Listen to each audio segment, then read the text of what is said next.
আমাদের এই বিজনেস পলিসিটি এই কৃষ্ণনগরটাকে ক্যাপচার করে নিতে হবে, কি বলো? এটা তুমি একদম ঠিক কথা বলেছো। বিজনেস একটা গ্রেট ওয়ে হবে, তারপর ধীরে ধীরে টোটাল কৃষ্ণনগর আমরা দখল করে নেবো। এরপর টোটাল কান্ট্রি। এক্স্যাক্টলি তাই। মানুষের বেঁচে থাকার জন্য ফুড খেতেই হবে। এখানকার মানুষ সব থেকে বেশি যে ফুডটা খায় সেটা হলো রাইস। তাই আমাদের একটা স্পেশাল চাল চালতে হবে। ইয়েস ইয়েস, চাল চলতে হবে, চাল।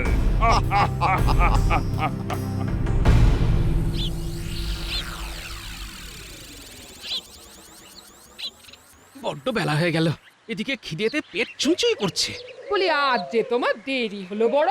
আরে রাজসভায় আমার কত কাজ থাকে সে কি তোমার ধারণা আছে গিন্নি? তোমার আর কি, মনের মতো রান্না করো আর খচর খচর করে পান চেপাও। কি রান্না করাটা বুঝি কোনো কাজ নয়? হ্যাঁ, বুঝবে ঠেলা বুঝবে, যখন একদিন রান্না করা বন্ধ করে দেব নিজেকেই তখন তোমার হাঁড়ি ঠেলতে হবে। হ্যাঁ, তুমি কি ভাবছো হ্যাঁ তোমার এই কথায় আমি দমে যাব? কখনো না। তুমি যখন তোমার বাপের বাড়ি গিয়ে মনের আনন্দে বসে থাকো তখন তো আমাকেই চালে ডালে খিচুড়ি বানিয়ে খেয়ে রাজসভায় যেতে হয় নাকি? হ্যাঁ, কি গো, আমি বাপের বাড়ি থাকলে তুমি খিচুড়ি বানিয়ে খাও নাকি? ভারী মজা তো। হ্যাঁ, নিজে এমন ভাব করে থাকো জানো আমি বাপের বাড়ি গেলে তোমার খাওয়াই জোটে না। হ্যাঁ? এই রে, মুখ ফসকে কি বলতে কি বলে ফেললাম। তুমি আমাকে একদিন খিচুড়ি রান্না করে খাওয়াবে। হ্যাঁ, আচ্ছা আচ্ছা আচ্ছা গিন্নি, সে না হয় হবে। এখন তুমি শিগগির খেতে দাও, দেখি জোর খিদে লেগেছে। আচ্ছা তুমি বসো, আমি তোমার জন্য ভাত আনছি।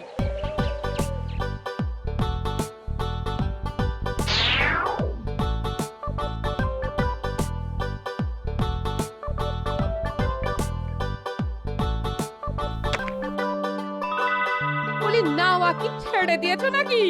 ভাত খাবে তা কই নিয়ে এলে না? না না, এখন আমি আগে খাবো, পরে নাইতে যাবো। গো, যত দিন যাচ্ছে তত তোমার আলসেমিতে ধরছে। জন্মে শুনিনি বাপু কেউ খেয়ে দে চান করতে যায়। তোমার সবকিছুই কিরকম উল্টো রকম হয়ে যাচ্ছে। হ্যাঁ, সব সোজা আছে গিন্নি, তুমি এখন চুপ করলে আমি একটু শান্তিতে খেতে পারি। সে আমি জানি গো জানি, আমার কোনো কথা তোমার ভালো লাগে না। ও কি হলো গো, এই তোমার চোয়াল আটকে গেল নাকি? হ্যাঁ, সর্বনাশ। এই এক্ষুনি গুলটেনে আপনাকে ডেকে তোমার চোয়ালে ঘুষি মারতে হবে দেখছি। এই কি হলো বলো দেখি। কি গো, কিছু বলো। পেটে যখন খিদের জ্বালা আমার গিন্নি তখন আমাকে পাথর খেতে দেয়। ওরে বাবারে, দাঁতগুলো গেল মনে হয়। ওহ, বলি তুমি কি আজকাল পাথর দিয়ে রান্না করছো নাকি? ও বাবা! মরণ, দাঁড়াও দেখাচ্ছি। কি আবার দেখাবে? হ্যাঁ, কি আবার দেখাবে? সেরেছে। এ কি, আরো পাথর নিয়ে এসে মাথায় ভাঙবে নাকি? শিলনোড়া আনতে গেল না তো? এই দেখেছো, চাল ভর্তি কাঁকড়। এখন তুমি বাজার থেকে পাথর মেশানো চাল নিয়ে এলে আমি কি করবো? হ্যাঁ, এ কি অবস্থা? বাজারে এখন পাথর মেশানো চাল দিচ্ছে? চাল যখন তোমায় দোকানি দেয় তখন একটু ভালো করে লক্ষ্য করো না নাকি? হ্যাঁ, নাকি খালি এই দোকানি যা খুশি দিক তুমি তোমার মহান ওই রাজকর্ম নিয়ে এই চিন্তা ভাবনা করতে থাকো? হ্যাঁ, না, দোকানি তো বিশ্বস্ত, তবে বেটাকে ধরতে হবে। কি জানি বাপু, আজকে পাথর দিচ্ছে, কালকে চালের বদলে আস্ত ইট দিয়ে দেবে। হ্যাঁ, আহ, তুমি চুপ করো তো। ইট নিয়ে এলে আমার মাথায় ভেঙো, হয়েছে?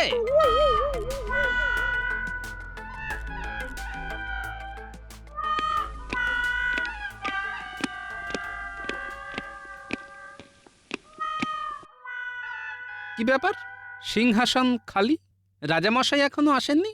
কি ব্যাপার, সবাই চুপ কেন? আচ্ছা, গুরুতর কিছু হয়েছে নাকি? হ্যাঁ, না না, আমরা ভেবেছিলাম তুমি হয়তো জানো, এখন দেখছি তুমিও কিছু জানো না। আরে গোপাল কি করে জানবে? আমি রাজামশাইয়ের সব থেকে কাছে এবং নিজের লোক, আমি জানি না মহারাজের কি হয়েছে? হ্যাঁ, মন্ত্রী মশাই, আপনি এত কাছের লোক হয়েও খবরটুকু পর্যন্ত নেননি যে মহারাজের কি হয়েছে? আমার তো মনে পড়ে না মহারাজ কবে এত দেরি করে রাজসভায় এসেছেন। তুমি কতটুকু জানো হে? ওই তো মহারাজ,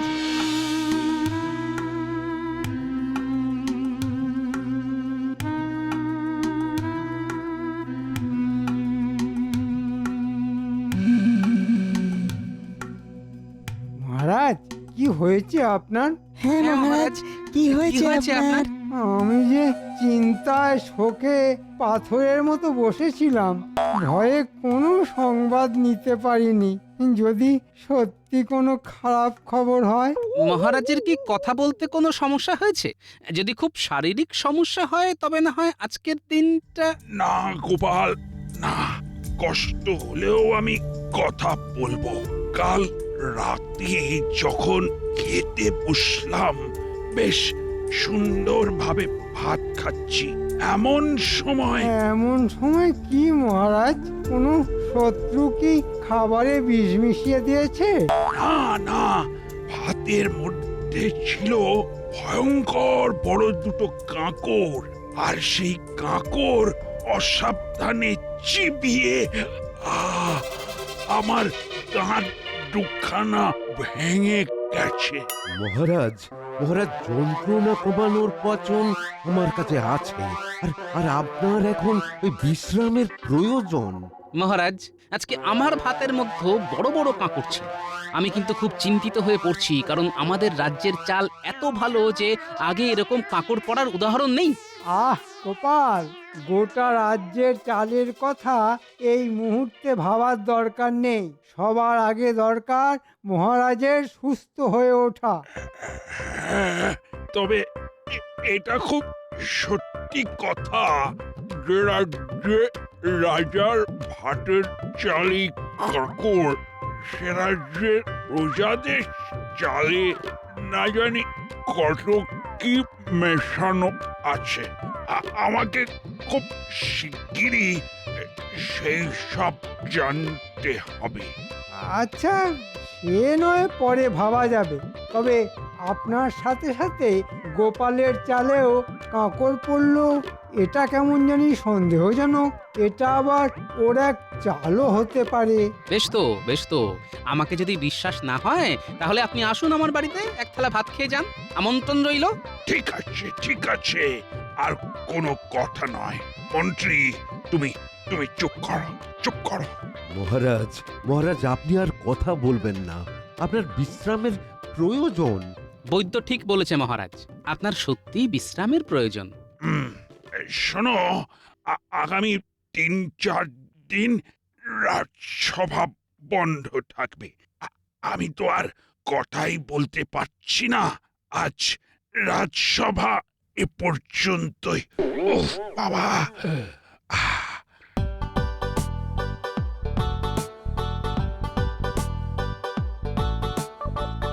এই বলি কি এত চিন্তা করছো? তোমাকে বলেছি না, বাড়ি আসার পর রাজসভার কাজের কোনো চিন্তা করবে না। সে তো ঠিক আছে, কিন্তু এবারে একটু অন্য কথা ভাবছি গিন্নি।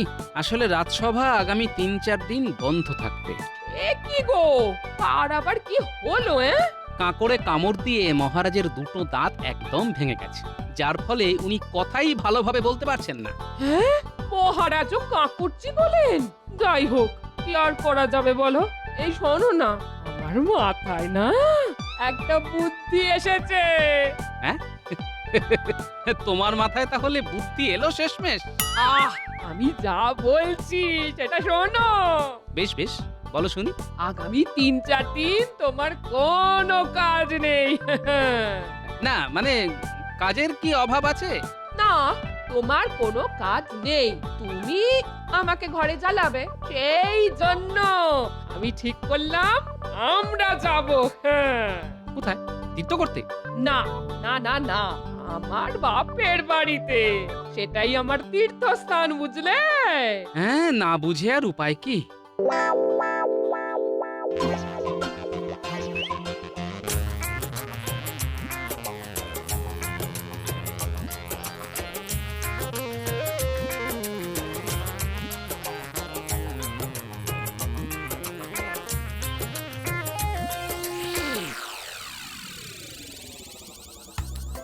খাও বাবা জীবন, ভালো করে খাও, তোমার তো দেখাই পাওয়া যায় না।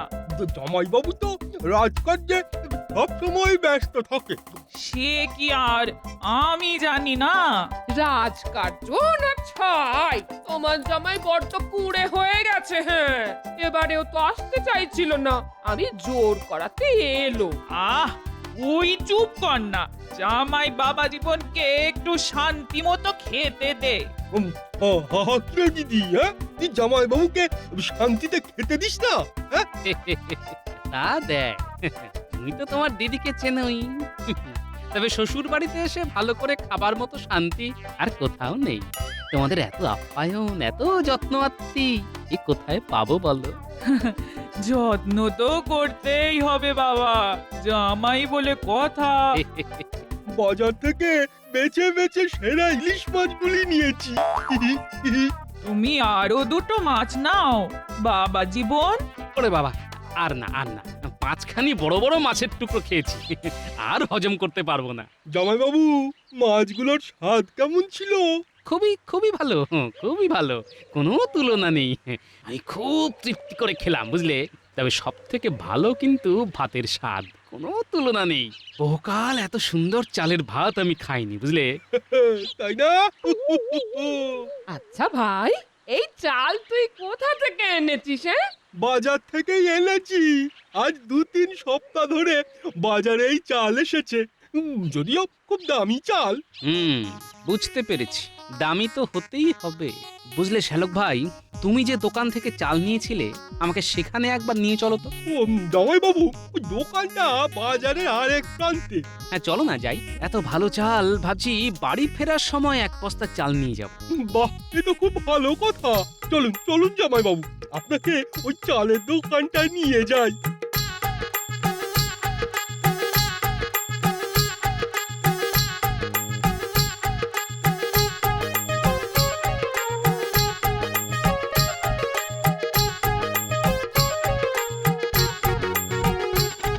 আরে আসুন আসুন আসুন আসুন আসুন। কাল ভাত কেমন খেয়েছেন? চাল ভালো ছিল তো?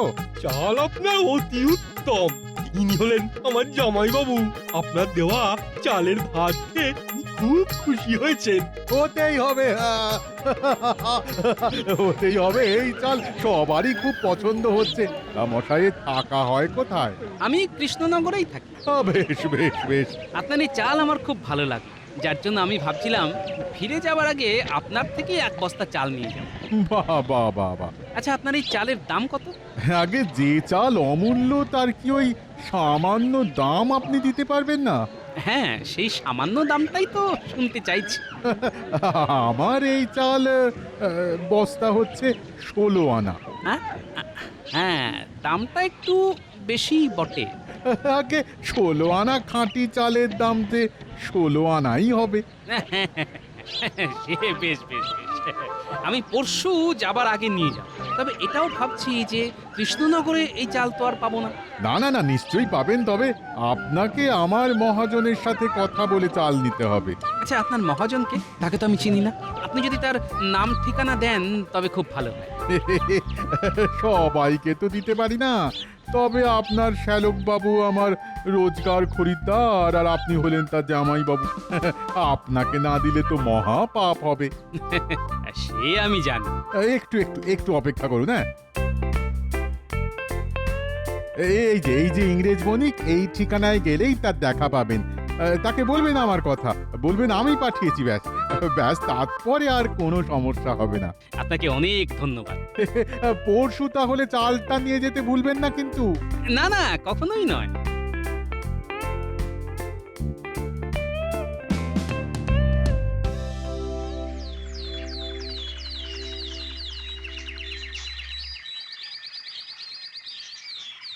Who are you?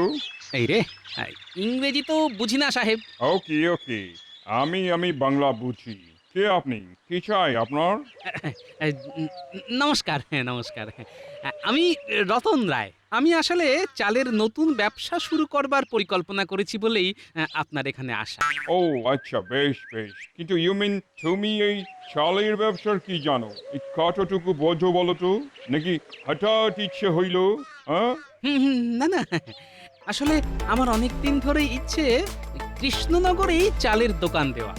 তবে আর কি ওই মূলধন একটু কম পড়ে গেছিল, সেটা জোগাড় করতেই যা একটু দেরি হলো, না হলে আরো আগেই শুরু করতাম। আহা, মূলধন জোগাড়ি শেষ কথা নয়, এর সঙ্গে আরো কিছু কথা আছে। তবে সেটা 1 নম্বরই আর 2 নম্বরই। এটা না বুঝলে যে তুমি ব্যবসা করিতে পারবে না। ও এরকম হয় বুঝি? কিরকম ব্যাপারটা? এই দেখো, এটা হলো 2 নম্বরই কাঁকর ভর্তি চাল। এই চালও তো আমাকে চালাতে হইবে। ঠিক ঠিক। এখান থেকে পাশের সব রাজ্যে আমার চাল যায়। পরশুদিন আমার এখান থেকে এই 2 নম্বরই চাল কৃষ্ণনগরে যাইবে। সেখান থেকে 1 নম্বরই চাল আসিবে, যেগুলো আমি অনেক বেশি দামে পাশের রাজ্যে বিক্রি করিতে পারবো। ও বাবা, তাই বলছি, তুমি দোকান না খুলে আমার এখানে টাকা ঢালো, লালে লাল হয়ে যাবে। দোকান করে অত কামাই করিতে পারবে না। বেশ বেশ, আমাদের মনে হয় খুব শিগগির আবার দেখা হবে।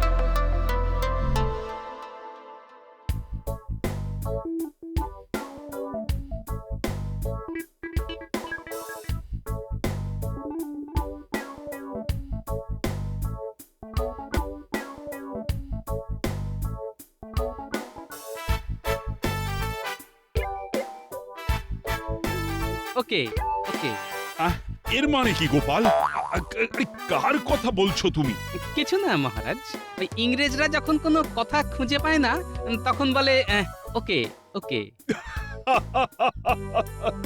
তাহলে মহারাজ, আপনার ব্যথা এখন অনেকটা কম, ফোলাটাও তো অনেক কমে গেছে দেখছি। হ্যাঁ, এখন আর কথা বলতে সমস্যা হচ্ছে না। কাল থেকেই রাজসভা আবার শুরু হবে। এ তো খুব ভালো কথা মহারাজ, বৈদ্যের পাচনে বেশ কাজ হয়েছে দেখছি। হ্যাঁ, তা হয়েছে, তবে এবার কিন্তু বিজ্ঞানীর পালা। কিরকম মহারাজ? এই বিজ্ঞানীকে আবিষ্কার করতে হবে যে কারো দাঁত ভেঙে গেলে সেই জায়গায় নতুন দাঁত কিভাবে বসাবে। আগে কচি বয়সে দুধের দাঁত পড়ে গেলে নতুন দাঁত ওঠে, এটা সবার জানা। কিন্তু ওই নতুন দাঁত ভেঙে গেলে কি করে আরেকটা দাঁত বসাবে মহারাজ? অন্য কারো দাঁত ভেঙে নিয়ে আসতে হবে বুঝি? গোপাল, ভাগ্যিস তুমি বিজ্ঞানী নও। এটা তুমি বরং বিজ্ঞানীকেই ভাবতে দাও, সে তার ঘরে বসে এটা আবিষ্কার করুক। মানে নকল দাঁত? হ্যাঁ। কিন্তু এই সাথে এটাও ভাবুন মহারাজ, আপনার আমার সবারই এক অবস্থা। কিভাবে? আমার বাড়ির চালের মধ্যেও ছিল প্রচুর কাঁকর, আর একটু হলে চিবোতে গিয়ে আমার দাঁতও ভেঙে যেত। কিন্তু প্রশ্ন হলো, এত খারাপ চাল আসছে কোথা থেকে?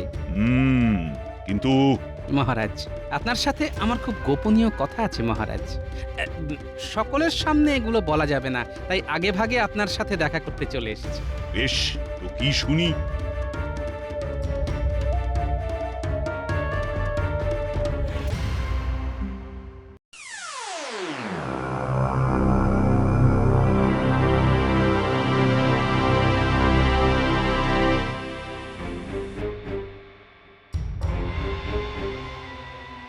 মহারাজ, বলো গোপাল।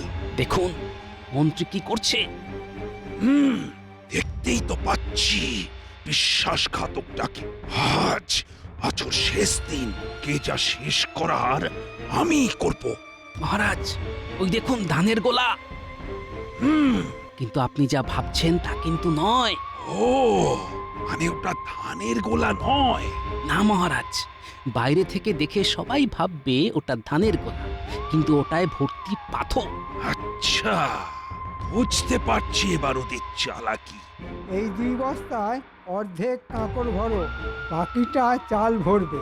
আর শোনো, যা করছো তা যদি কেউ জানতে পারে তাহলে তোমাদের গর্দান নেব, মনে থাকে যেন।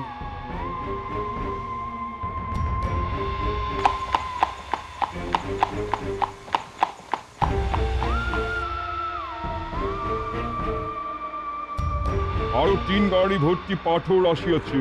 ওগুলো তাড়াতাড়ি গুদামে ঢোকাবার ব্যবস্থা করো। কৃষ্ণনগরের 1 নম্বর চাল এই গাড়িতে পাঠিয়ে দিতে হবে। কি হলো সাহেব? মহারাজ আমাকে মাফ করিয়া দিন। মহারাজ আমাকে মাফ করিয়া দিন। শোনো, তুমি বিদেশি, তাই যেখান থেকে এসেছো সেখানে চলে যাও। তোমাকে এখানে ব্যবসা করার অনুমতি আমি দিচ্ছি না। আর আমার রাজ্য ছাড়া আমার পাশের কোনো রাজ্যে তোমাকে যেন দেখতে না পাই, তাহলে কিন্তু তোমাকে আমি বন্দি করব। ওকে ওকে। গোপাল দেখো, ইংরেজের মুখে আর কথা নেই, তাই বলছে ওকে ওকে। ভাগো ভাগো এখান থেকে। কি বলেছিলাম না আবার দেখা হবে? মহারাজ আপনি এখানে এত রাতে মানে আপনার কি ভালো ভাতের চাল লাগবে? ও ভাগা, হ্যাঁ, আমার রাজ্যের মন্ত্রী হয়ে এখানে এসে ইংরেজের সাথে শার্ট করে 2 নম্বরই পাথর মেশানো চাল রাজ্যের চারিদিকে ছড়িয়ে দেবার শাস্তি জানো? মহারাজ এ কি বলছেন? আমি তো তদন্ত করতে এসেছিলাম। এই হলো তোমার তদন্তের নমুনা। পাথর মেশানো চাল খেয়ে আমার দুটো দাঁত ভেঙেছে, আর আজ আমি তোমার সব কটা দাঁত ভাঙবো। ওরে বাবা রে, ওরে বাবা রে, হায় হায়, আমার দাঁত, আমার দাঁত। হ্যাঁ মহারাজ, মন্ত্রীর একটি দাঁতও আস্ত রাখবেন না। আমি আগেই বলেছিলাম যে মন্ত্রী ছাড়া এত বড় কুকর্ম আর কেউ করতে পারবে না। আ আ ও ও ও রে, হায় হায় হায় হায়, আমার দাঁত, আমার দাঁত কোথায়? যোগ্য শাস্তি মহারাজ। সত্যি গোপাল, তুমি ছাড়া এই সমস্যার সমাধান হতো না। ভাবিয়েছিলাম ফার্স্টে বিজনেস করিব, ইনকাম করব, তারপর স্লোলি স্লোলি কৃষ্ণনগর দখল করিব, কিন্তু কিন্তু আমার সব প্ল্যান ওয়াটার হয়ে গেল। ও গড!